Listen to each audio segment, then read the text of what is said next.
অর্থ উপদেষ্টার সঙ্গে আজ বিকেলের আলোচনায় এনবিআর চলমান সংকটের সমাধান হবে বলে প্রত্যাশা করছেন এনবিআর চেয়ারম্যান আব্দুর রহমান খান।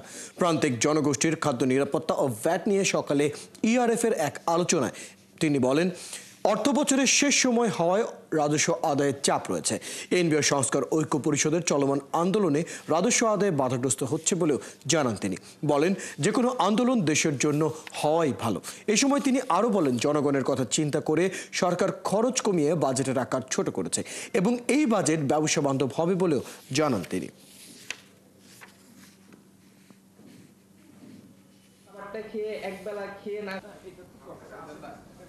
কিছুটা তো হ্যাম্পার হচ্ছেই আমাদের যে অনগোয়িং মুভমেন্ট যেটা হচ্ছে সেটার কারণে। তা আমরা সবাই দেশের জন্য কাজ করব। আমাদের মূলত দেশের স্বার্থ নিয়ে চিন্তা করা উচিত।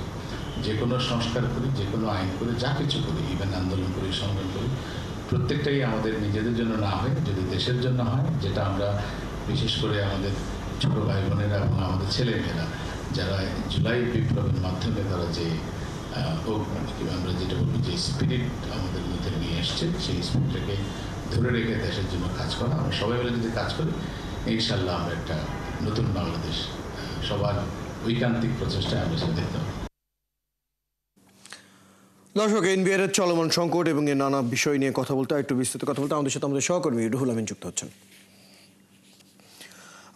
রুহুল আমিন, অর্থ উপদেষ্টার সঙ্গে বিকেলে আলোচনা হলে চলমান এনবিআর সংকটের সমাধান হবে, এই প্রত্যাশা জানিয়েছেন এনবিআর চেয়ারম্যান আব্দুর রহমান। তিনি একটি অনুষ্ঠানে আজ এটি বলেছেন।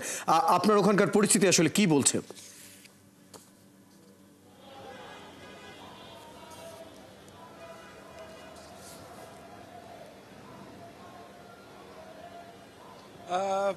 পরিস্থিতি বা আগের মতোই আছে, অর্থাৎ আন্দোলন এবং অবরুদ্ধকর পরিস্থিতি দুটোই আছে একসঙ্গে। আমি একটু দেখাতে চাই সরাসরি আপনাকে। দেখুন, আমরা এখন এনবিআর এর ভেতরে আছি, অর্থাৎ রাস্তার থেকে গেট পেরিয়ে আমরা ভেতরের দিকেই আছি। ভেতরের দিকে দেখছেন যে আপনি আইন শৃঙ্খলা বাহিনীর কয়েক স্তরের নিরাপত্তা, এবং এই গেটের বাইরে আন্দোলনকারীদের একটি অংশ আছেন, এনবিআর কর্মচারীদের একটি অংশ, তারা আন্দোলন করছেন। এবং গেটের ভেতরেও এনবিআর কর্মচারীদের একটি অংশ আছেন, মূলত যারা 12টার আগেই অফিসে এসেছেন তারা ঢুকতে পেরেছেন, কিন্তু বের হতে পারছেন না। এবং 12টার পরে যারা এসেছেন তাদেরকে আর ঢুকতে দেওয়া হয়নি। আপনি জানেন যে এনবিআর এর নিজস্ব কিছু জনবল আছে, আবার এনবিআর এর যেহেতু মাঠ পর্যায়ে অনেক অফিস আছে, সেখানে অসংখ্য জনবল আছে।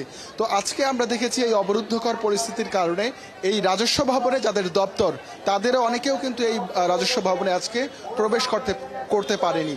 একইভাবে যারা সেবা প্রার্থী করদাতা ছিলেন, আপনি জানেন যে রাজস্ব ভবনে এই এনবিআর বোর্ডের পাশাপাশি এনবিআর এর আরও কিছু দপ্তর আছে, বিশেষ করে এনবিআর এর যে বিচারালয়, ট্রাইব্যুনাল, সেগুলো আছে। তো সেই দপ্তরগুলোতেও সেবা প্রার্থীরা কিন্তু যেতে পারেননি দুপুরের পর থেকে, এবং যারা সকালের দিকে দপ্তরগুলোতে যান সেবার জন্য, তারা কিন্তু ভোগান্তিতে পড়েন।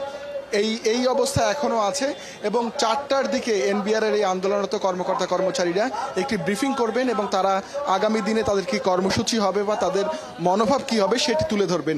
আপনি যেটি বলছেন যে অর্থ উপদেষ্টা আজকে আলোচনার জন্য ডেকেছেন, আমরা এখানে যে পরিস্থিতি দেখছি এবং যারা আন্দোলন করছেন তাদের সঙ্গে কথা বলেছি, তারা বলছেন যে সে এনবিআর অর্থ উপদেষ্টা যে আলোচনার জন্য ডেকেছেন সেই আলোচনায় তারা যাচ্ছেন না।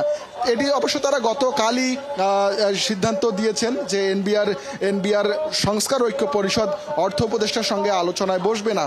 এনবিআর চেয়ারম্যান এখানে আন্দোলনকারীরা অভিযোগ করেছেন যে এনবিআর চেয়ারম্যান তার কিছু অনুগত কর্মচারীকে নিয়ে অর্থ উপদেষ্টার সঙ্গে বৈঠকের আয়োজন করবেন, এবং সেই বৈঠকে এনবিআর চেয়ারম্যান আব্দুর রহমান খানের যে এজেন্ডা, সেই এজেন্ডা নিয়ে মূলত আলোচনা হবে।